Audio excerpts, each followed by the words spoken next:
Hi friends, இன்னைக்கு lubricate அப்படின்ற ஆங்கில வார்த்தைக்கு தமிழ் அர்த்தம் பார்க்கலாம்.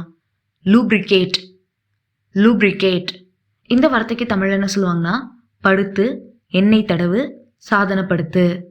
கதவு சரியாக திறக்கலன்னா அதில் எண்ணெய் தடவி சாதனப்படுத்துகிறோம் இல்லையா, அந்த சாதனப்படுத்துறது தான் ஆங்கிலத்தில் லூப்ரிகேட் அப்படின்னு சொல்லுவாங்க. இன்னும் நல்லா புரிகிறதுக்கு 2 எக்ஸாம்பிள் சொல்கிறேன். First example, it's time to lubricate the bikes chain to avoid rust. It's time to lubricate the bike's chain to avoid rust. துருப்பிடிக்காமல் தடுக்க பைக்கின் சங்கிலியை தடவி வைக்க சமயம் ஆகிவிட்டது.